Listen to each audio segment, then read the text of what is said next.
এমন এক প্রাণীর কথা কল্পনা করুন যার নিঃশ্বাস থেকে বের হয় আগুনের শিখা, যার চোখের দিকে তাকালে আপনি আপনার করা প্রতিটি ভুল কাজ মনে করতে বাধ্য হবেন, যার কপালে এমন উজ্জ্বল একটি মণি আছে যে সমগ্র ভূগর্ভস্থ রাজ্যে সূর্যের প্রয়োজন হয় না।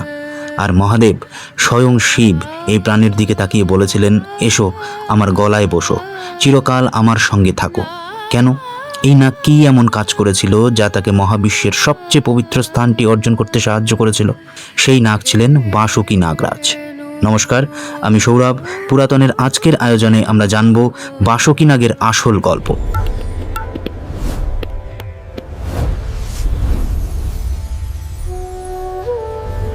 অধিকাংশ মানুষ বাসুকীর সম্পর্কে মাত্র একটি জিনিসই জানেন, সেটি হলো সমুদ্র মন্থন। তিনি ছিলেন একটি দড়ি।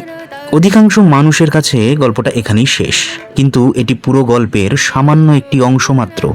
কিন্তু বাসুকী এমন এক কঠোর তপস্যা করেছিলেন যার জন্য স্বয়ং শিবকে নিচে নেমে আসতে হয়েছিল। বাসুকীর নিজের মায়ের অভিশাপ যা পুরো নাগ জাতিকে প্রায় নিশ্চিহ্ন করে দিয়েছিল। এমন এক মুহূর্ত যখন মহাবিশ্বের সবচেয়ে মারাত্মক বিষ শিবের কণ্ঠে জ্বলছে, আর বাসুকী অসহায়ভাবে তা দেখছেন পর্বতে জড়িয়ে থাকা অবস্থায়। আর ভাগবত গীতার সেই শ্লোক যেখানে কৃষ্ণ সৃষ্টিতে তিনি নিজেকে তার তালিকা দিচ্ছেন, যখন তিনি সর্পদের প্রসঙ্গ আনেন এবং বলেন, সর্পদের মধ্যে আমিই বাসুকী। সর্পদের সেই তালিকায় কৃষ্ণ বাসুকীকেই বেছে নিয়েছিলেন। আজ আমি আপনাদের বাসুকীর সম্পূর্ণ গল্প শোনাব, যা মহাভারত, ভাগবত পুরাণ, স্কন্দ পুরাণ, লিঙ্গ পুরাণ থেকে নেওয়া হয়েছে। এমন সব পাঠ্য যা বেশিরভাগ মানুষ কখনো খুলেই দেখেননি। শেষ পর্যন্ত সাথে থাকুন, কারণ এরপর শিবের গলায় থাকা সেই সাপটিকে আপনি আর আগের মতো দেখবেন না। আসুন জানি বাসুকী আসলে কে ছিলেন। বাসুকীর পিতা ছিলেন মহর্ষি কশ্যপ এবং মাতা কদ্রু, দক্ষের কন্যা। কদ্রু সমস্ত সর্পের মাতা হিসেবে পরিচিত। তার গর্ভ থেকে জন্ম হয়েছিল হাজারো সর্পপুত্রের। শেষনাগ, বাসুকী নাগ, তক্ষক, কর্কটক এবং আরও শত শত। আপনারা শেষনাগের কথা নিশ্চয়ই শুনেছেন, যে সাপের ওপর বিষ্ণু শয়ন করেন, যার ফনা পৃথিবীকে ধারণ করে আছে। শেষনাগ ছিলেন জ্যেষ্ঠ ভ্রাতা, কিন্তু বাসুকী হয়েছিলেন রাজা। আর এইখানে এমন একটি বিষয় আছে যা বেশিরভাগ মানুষ জানেনই না। বিবেক দেবরায় তার মহাভারত অনুবাদে উল্লেখ করেছেন যে নাগ এবং সর্প আসলে দুটি ভিন্ন প্রজাতি। নাগরা মানুষের রূপ নিতে পারে, সর্পরা পারে না। শেষনাগ হলেন নাগেদের রাজা, বাসুকী হলেন সর্পদের রাজা। একই মা, একই বাবা, সম্পূর্ণ ভিন্ন জাতি। শেষনাগ সহনশীলতার প্রতীক, তিনি পৃথিবীকে ধারণ করে আছেন। তিনি বিষ্ণুর সজ্জা। বাসুকী হলেন ত্যাগ এবং ভক্তির প্রতীক। তিনি সেই অলংকার যা শিব বেছে নিয়েছিলেন। একজন বিষ্ণুর সেবা করেন, অন্যজন শিবের কণ্ঠে বিরাজ করেন। ময়াশিল্প শাস্ত্র বাসুকীকে বর্ণনা করে 7টি ফনা এবং কপালে নাগমণি নামে এক জ্বলন্ত মণি দিয়ে।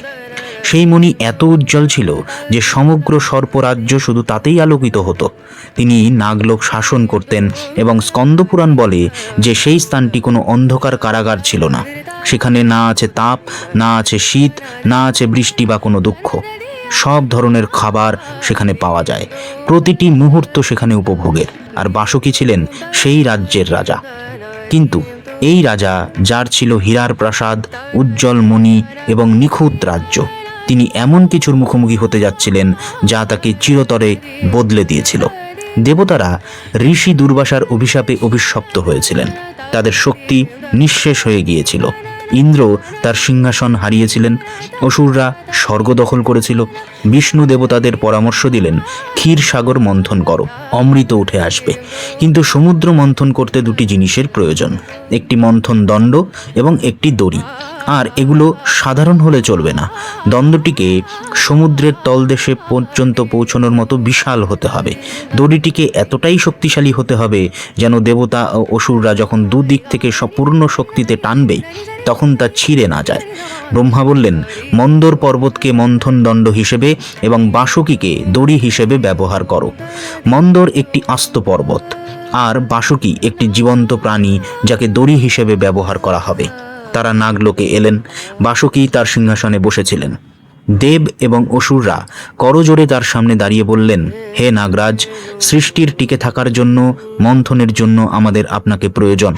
বাসুকী তৎক্ষণাৎ বুঝতে পারলেন এর অর্থ কি। তার পিঠে একটি পর্বত আর শরীরের দুই দিকে টানা হচ্ছে, চামড়া ছিঁড়ে যাচ্ছে, বিষ নিংড়ে বেরাচ্ছে, এমন যন্ত্রণা যা আপনাকে শতবার মেরে ফেলতে পারে। ভাগবত পুরাণ বলে তারা তাকে অমৃতের ভাগ দেওয়ার প্রতিশ্রুতি দিয়েছিল। বাসুকী এক মুহূর্তের জন্য চুপ ছিলেন, তারপর বললেন, আমি প্রস্তুত। মন্থন শুরু হলো। বাসুকী মন্দর পর্বতকে জড়িয়ে ধরলেন, একদিকে দেবতারা, অন্যদিকে অসুররা। বিষ্ণু দেবতাদের লেজের দিকটা ধরতে বললেন, অসুররা অহংকারে পূর্ণ মাথাটা ধরল। ভাগবত পুরাণ বলে বাসুকীর হাজারো চোখ এবং নাসিকা থেকে আগুন ও ধোঁয়া বেরিয়ে এসেছিল, যার সমস্ত শিখা সরাসরি অসুরদের মুখের ওপর পড়েছিল। আর ব্রহ্মাণ্ড পুরাণে এমন একটি বিশদ বিবরণ আছে যা আপনি অন্য কোথাও শুনবেন না। এতে বলা হয়েছে যে মন্থনের সময় বিষ্ণু আসলে দুটি ভিন্ন রূপ ধারণ করেছিলেন, একটি রূপ দেবতাদের পাশে, অন্যটি অসুরদের পাশে, এবং তিনি ব্যক্তিগতভাবে দুই দিক থেকেই বাসুকীকে টানতে সাহায্য করেছিলেন।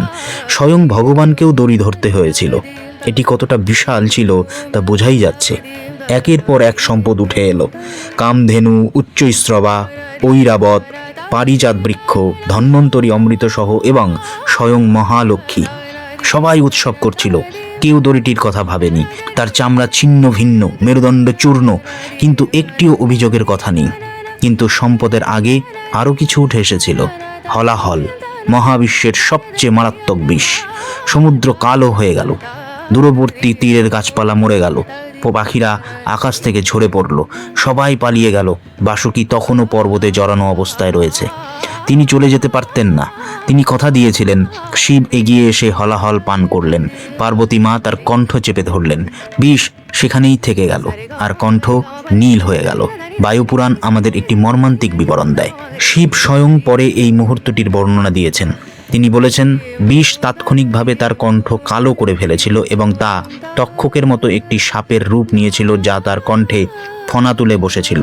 আর বাসুকী এইসব দেখলেন তখনও পর্বতের সঙ্গে জড়ানো অবস্থায়। মন্থনের ফলে শরীর ছিন্নভিন্ন, আর এখন দেখছেন এই দেবতা যাকে তিনি সেই সময় খুব একটা চিনতেন না। তিনি এগিয়ে এসে বিশ্বের বিষ বিনা দ্বিধায় পান করলেন। বাকি সবাই যখন পালিয়ে গিয়েছিল, শিব আগুনের দিকে এগিয়ে গেলেন। আর সেই দিন বাসুকীর অন্তরে কিছু একটা পরিবর্তন হয়েছিল। তিনি দেখেছিলেন প্রকৃত নির্ভীকতা কি, প্রকৃত ত্যাগ আসলে কি। আর তিনি জানতেন, ইনি সেই দেবতা যাকে আমি আমার জীবন উৎসর্গ করতে চাই। স্কন্দপুরাণ বলে শিব যখন হলাহল পান করেছিলেন, তখন তার হাত থেকে কিছুটা ফোঁটা নিচে পড়েছিল। সেই ফোঁটাগুলো সাপ, বিচ্ছু এবং কিছু গাছপালা শুষে নিয়েছিল। এ কারণেই আমাদের শাস্ত্র অনুসারে সাপের আজ বিষ আছে।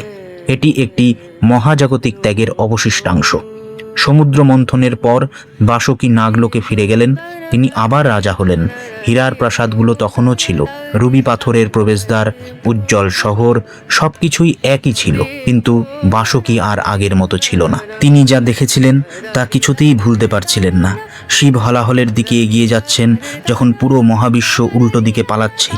এই দেবতা যার নিজস্ব কিছু নেই, কোনো প্রাসাদ নেই, কোনো সৈন্য নেই, কোনো সোনা নেই, যিনি শ্মশানে বাস করেন, ছাই মাখেন, যার মৃত্যুও স্পর্শ করতে পারে না, এবং তবুও দেবতারা পর্যন্ত তাকে মাথা নত করে। বাসুকী আবার তার রাজ্য ছেড়ে চলে গেলেন। এবার আর কারো জন্য নয়, এবার নিজের জন্য। তিনি হিমালয়ের এক উঁচু গুহায় গেলেন, নিজেকে স্থির করে কুণ্ডলী পাকালেন এবং তপস্যা শুরু করলেন। কোনো খাবার নেই, কোনো জল নেই, শুধু বিরামহীন ওম নমঃ শিবায় জপ। বছর পেরিয়ে গেল, বরফে তার শরীর ঢেকে গেল, তিনি নড়লেন না। ঝড় এলো, তিনি নড়লেন না। দাবানল বয়ে গেল, তিনি নড়লেন না। উইপোকা তার শরীরের ওপর তার ঢিবি বানালো, তাও তিনি নড়লেন না। আর তারপর সেটি ঘটল। মাটি কেঁপে উঠল, আকাশ চিড়ে গেল এবং ভগবান শিব তার সামনে আবির্ভূত হলেন। জটায় গঙ্গা, কপালে চাঁদ, তার চোখে এক অদ্ভুত প্রশান্তি। শিব বললেন, বাসুকী, তোমার ভক্তি আমাকে এখানে টেনে এনেছে। তোমার মনস্কামনা আমি পূর্ণ করব। এবার ভাবুন এখানে কি ঘটছে। বাসুকী ইতিমধ্যেই সমুদ্র মন্থনের মধ্য দিয়ে গেছেন। তার শরীর দড়ি হিসেবে ব্যবহৃত হয়েছে। তিনি ইতিমধ্যেই তার ত্যাগের প্রমাণ দিয়েছেন। তিনি শিবের কাছে প্রতিদান, ক্ষমতা, সুরক্ষা, প্রতিশোধ যা খুশি চাইতে পারতেন। আর বাসুকী বললেন, প্রভু, আমার কিছুই চাই না, শুধু আমাকে আপনার কাছাকাছি থাকতে দিন, আমাকে আপনার সেবা করতে দিন, এইটুকুই। শিব বললেন, তথাস্তু, আজ থেকে তুমি আমার গলার অলংকার হলে। যে রাজা সব কিছুর মালিক ছিলেন, তিনি সব কিছু ত্যাগ করে চলে গেলেন, কারণ সমুদ্র মন্থনে শিবকে দেখার পর অন্য কোনো কিছুর গুরুত্ব তার কাছে আর ছিল না। আর সেই সাপটি যা আপনি শিবের প্রতিটি ছবিতে প্রতিটি চিত্রকর্মে দেখেন, সেই বাসুকি এত কিছুর পরও এখনও সেখানে আছেন। কিন্তু শিবের কণ্ঠে থাকার মানে এই নয় যে বাসুকি পরবর্তী বিপদ থেকে রক্ষা পেয়েছিলেন, কারণ তার জীবনের সবচেয়ে অন্ধকার অধ্যায়টি তখনও বাকি ছিল। গল্পের এই অংশটি সমুদ্র মন্থনের অনেক আগে, তপস্যারও অনেক আগে থেকে শুরু হয়। এটি শুরু হয় বাসুকির নিজের মা কদ্রুর থেকে। কদ্রু একবার বিনতার সঙ্গে কশ্যপের অন্য স্ত্রী দিব্য ঘোড়ার লেজের রং নিয়ে বাজি ধরেছিলেন। কদ্রু বলেছিল কালো, বিনতা বলেছিলেন সাদা। যে হারবে সে অন্যের দাসের দাস হবে। লেজটি ছিল সাদা। কদ্রু হারতে যাচ্ছিলেন। তিনি তার সর্বপুত্রদের বললেন, যাও লেজটি জড়িয়ে ধরো, এটাকে কালো দেখা। স্কন্দপুরাণ বলে কর্কটক রাজি হয়েছিল, কিন্তু অনেকে অস্বীকার করেছিল। তারা তাকে বলেছিল, আপনি আমাদের মা, কিন্তু এটি একটি মিথ্যা, আমরা তা করব না। কদ্রু নিজের সন্তানদের অভিশাপ দিলেন, তোমরা সবাই আগুনে পুড়ে মরবে। এবং স্কন্দপুরাণে এমন কিছু আছে যা বেশিরভাগ মানুষ জানেন না। যখন কশ্যপ জানতে পারলেন যে তিনি সেই সর্পদের বাবা, তখন তিনি কদ্রুকে সরাসরি বলেছিলেন, তুমি প্রতারণা করে জিতেছ, আমার সেবা করার যোগ্যও তুমি আর নও। তার নিজের স্বামী তাকে ত্যাগ করেছিলেন, কিন্তু অভিশাপ দেওয়া হয়ে গিয়েছিল এবং তা প্রজন্মের পর প্রজন্ম ধরে নাগজাতির উপর ছায়ার মতো ঝুলেছিল। মহাভারত যুদ্ধের অনেক পরের কথা। পাণ্ডবরা চলে গেছেন, তাদের বংশধররা এখনও কুরু রাজ্য শাসন করছে। সেই বংশধরদের একজন ছিলেন রাজা পরীক্ষিত, অর্জুনের নাতি, একজন ভালো রাজা, একজন শক্তিশালী রাজা। একদিন পরীক্ষিত শিকারে গিয়েছিলেন এবং অজান্তে এক ধ্যানরত ঋষিকে অপমান করেছিলেন। ঋষির পুত্র পরীক্ষিতকে অভিশাপ দিলেন, তুমি 7 দিনের মধ্যে সাপের কামড়ে মারা যাবে। এবং 7ম দিনে নাগ তক্ষক পরীক্ষিতকে খুঁজে বের করলো এবং তাকে কামড়ে দিল। পরীক্ষিত মারা গেলেন। এখন পরীক্ষিতের পুত্র ছিলেন জন্মেজয়, এক তরুণ রাজা, যিনি সাপের কামড়ে তার পিতাকে হারিয়েছিলেন। তার শোক ছিল অসহনীয় এবং ধীরে ধীরে সেই শোক রাগে পরিণত হলো। তিনি শুধু তক্ষককে শাস্তি দিতে চাননি, তিনি চেয়েছিলেন প্রতিটি সর্পকে পৃথিবী থেকে মুছে ফেলতে। তিনি শুরু করলেন সর্পসত্র, একটি বিশাল সর্পযজ্ঞ, এমন একটি যজ্ঞ যেখানে প্রতিটি মন্ত্রে সাপের নাম উচ্চারণ করা হতো এবং তাদের আকাশ থেকে টেনে টেনে এনে আগুনে ফেলা হতো। তরুণ সর্প, বৃদ্ধ, মা, শিশু সবাইকে টেনে আনা হয়েছিল আগুনের মধ্যে। আর বাসুকি এখন শিবের কণ্ঠে, এখন দেবতাদের অলঙ্কার, অসহায়ভাবে নাগলোক থেকে প্রতিটি আর্তনাদ শুনছিলেন। মহাভারতে তার আসল কথাগুলো সংরক্ষিত আছে। তিনি তার বোনের দিকে তাকিয়ে বললেন, আমার অঙ্গ প্রত্যঙ্গ জ্বলছে, আমি আর দিক নির্ণয় করতে পারছি না, আমি পড়ে যাচ্ছি কারণ আমি চেতনা হারিয়েছি, আমার মস্তিষ্ক ঘুরছে। যে সর্প কোনো শব্দ না করে সমুদ্র মন্থন সহ্য করেছিলেন, যিনি বিচলিত না হয়ে বছরের পর বছর তপস্যা করেছিলেন, তিনি এখন দেখতে পাচ্ছেন না, দাঁড়াতে পারছেন না, তার মস্তিষ্ক কাজ করছে না, কারণ প্রতিটি মন্ত্রের সঙ্গে একটি নাম ছিল, আর প্রতিটি নামের সঙ্গে একটি মুখ ছিল যা তিনি চিনতেন। যে রাজা কখনো কাঁদেননি, তিনি শেষ পর্যন্ত কাঁদলেন। আর তারপর সেই সমস্ত হতাশার মাঝে বাসুকি কিছু একটা মনে করলেন, যা ব্রহ্মা তাকে অনেক আগে বলেছিলেন, জরৎকারুর পুত্র একদিন এই আগুন থামাবে। সেই পুত্র ছিল আস্তিক, তরুণ, বুদ্ধিমান, বৈদিক জ্ঞানে পরিপূর্ণ। তিনি কোনো ভয় ছাড়াই যজ্ঞস্থলে হেঁটে গেলেন, বেদ পাঠ করলেন এমন দক্ষতার সঙ্গে যে রাজা জন্মেজয় বললেন, যা চাইবে তাই তুমি পাবে। আস্তিক বললেন, যজ্ঞ থামাও। মহাভারত বলে আস্তিক 3 বার বলেছিলেন, থামুন, থামুন, থামুন। আর যে সর্পরা মাঝ আকাশে ছিল, ইতিমধ্যেই আগুনের দিকে পড়ছিল, তারা যেন আকাশেই জমে গেল। যজ্ঞ শেষ হলো, নাগজাতি বেঁচে গেল। আর বাসুকি, এই মহান রাজা, মহাদেবের এই অলঙ্কার, তরুণ আস্তিকের পায়ে লুটিয়ে পড়লেন। তুমি আজ আমার পুরো জাতিকে জীবন দিয়েছ। এই ছিল বাসুকির গল্প। একজন রাজা, যিনি তার শরীরকে দড়ি হিসেবে ব্যবহার করতে দিয়েছিলেন যাতে মহাবিশ্ব তার অমৃত পেতে পারে। একজন সর্প, যিনি শিবকে বিশ্বের বিষ পান করতে দেখেছিলেন এবং তখনই জেনেছিলেন ইনি সেই দেবতা যাকে আমি চিরকাল সেবা করতে চাই। একজন ভক্ত, যিনি বছরের পর বছর তপস্যার পর যা খুশি চাইতে পারতেন এবং শুধু চেয়েছিলেন মহাদেবের কাছাকাছি থাকতে। মহাদেব স্বয়ং আমাদের গল্পের গভীরতম শিক্ষা দিয়েছিলেন। হলাহল পানের পর তিনি বলেছিলেন, কালকুট আসল বিষ নয়, জাগতিক অস্তিত্বই আসল বিষ। বাসুকি সেই বিষ কখনো বহন করেননি। তিনি সব কিছু দিয়ে দিয়েছিলেন এবং একবারও জিজ্ঞাসা করেননি তিনি বিনিময়ে কি পাচ্ছেন। এবং ঠিক এই কারণেই শিবের গলায় একটি সাপ থাকে, কারণ তিনি সব কিছু দিয়ে দিয়েছিলেন এবং কিছুই চাননি। যদি আপনি এই ভিডিওটি দেখে আনন্দ পান, তাহলে অবশ্যই পুরাতন চ্যানেলটিকে আজই সাবস্ক্রাইব করুন এবং বেল আইকনটি ক্লিক করে দিন। আর কমেন্টে লিখুন, হর হর মহাদেব, জয় নাগরাজ বাসুকির জয়। দেখা হবে এরকমই কোনো ইন্টারেস্টিং ভিডিও নিয়ে। ধন্যবাদ।